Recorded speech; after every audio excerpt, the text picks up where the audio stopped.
Milwaukee Bucks guard Malcolm Brogdon played a big role in the team's Game 2 win on Friday night with 14 points, 5 assists and 4 rebounds off the bench.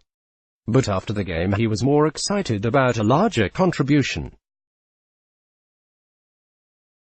On the set with TNT's Inside the NBA crew, Hall of Famer Charles Barkley made a surprise $45,000 donation to Brogdon's Hoops 2.0 initiative, which raises funds to build water wells in East Africa. With Barkley's contribution, Hoops 2.0 has now raised $274,200 in less than a year.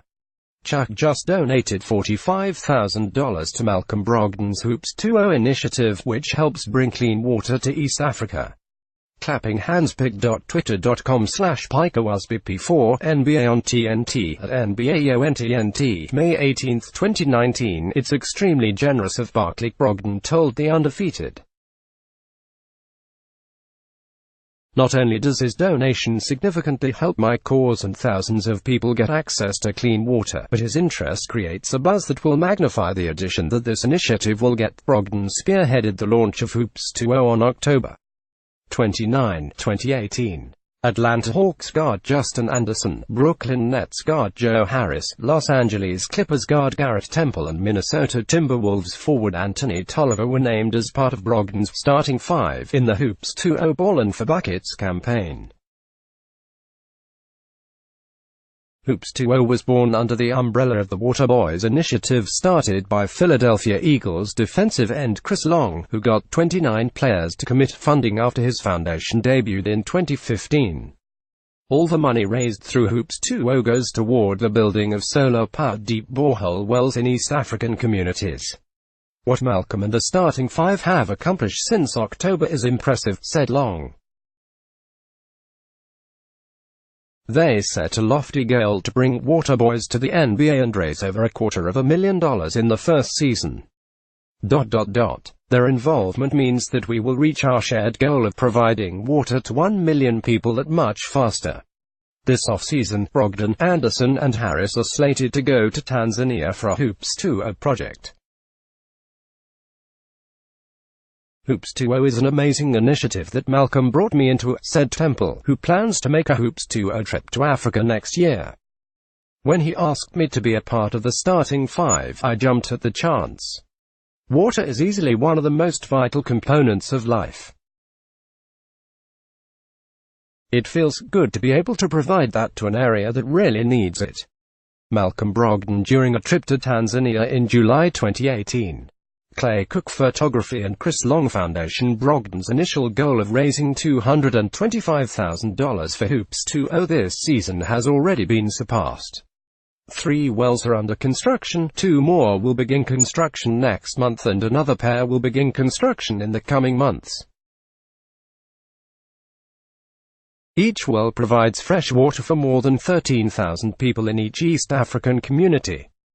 Water Boys and Hoops 2.0 have combined to fund 61 wells in Tanzania and Kenya. I feel like it's my calling and my passion in life, said Brogdon. During a trip to Malawi at the age of 14 with his grandparents, he learned that many Africans do not have clean water.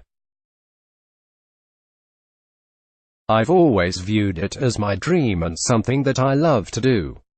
I view it as a tool, something I can gain resources, gain access, money and all these things that can influence and empower other people's lives. Clean water is the way I wanted to go, and Africa is the place I am starting. I am very happy with where I am now and the work that is getting done. Related stories. Brogdon, 26, went to Tanzania last off-season in his first efforts to learn about the need for water wells in East Africa. In July, the Atlanta native will fly into Kilimanjaro before he goes to visit wells that have been built as well as sites under consideration. The former University of Virginia star also plans on visiting several elementary schools that are in need of water. Brogdon said he was heartbroken and further inspired to create Hoops 2.0 after visiting elementary schools in Arusha, Tanzania, last year. They brought buckets from home to get water for themselves and their classmates. And there was a little river behind the school, Brogdon said, and behind the river there were shanty towns where people lived very poorly. They were littering into the river, and you could see all the drainage, all the trash, dirt, and all types of stuff. Everything was running through the river. 10 or 12 feet up the river you could see a line of sewage going across it. All the water was filtering through it, so you knew all the water was bad. You could see the kids getting water with the buckets, drinking it and then handing it to the classmates. And after a while, after they get to the teens, you can see the teeth rotting and decaying because the water was so contaminated. It was unbearable to see. There is so much we take for granted here in the States. What's fire right now? A black neighborhood's complicated relationship with the home of the Preakness Reed. Now there were no miracles for Tiger, but the crowds still worship him. Reed now one big NBA family. How the Curry and Rivers clans are deeply related. Reed now Brogdon and the Bucks will play Game 3 of the Eastern Conference Finals in Toronto on Sunday. They are now 2 wins away from Milwaukee's first NBA Finals appearance since 1974. No matter the outcome, Brogdon is already viewed as a champion in East Africa. They see me as a humanitarian. I'm so big that people wonder and ask if I play basketball. But it is not like people over there are following the NBA really hard. Brogdon said, their worries are bigger than basketball. It's clean water, it's living, it's necessities that they're looking for, not celebrities. Basketball is my job, I love it.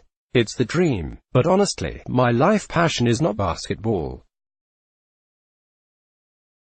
It's helping people and using my resources that I have gotten from basketball. Mark J. Spears is the senior NBA writer for The Undefeated.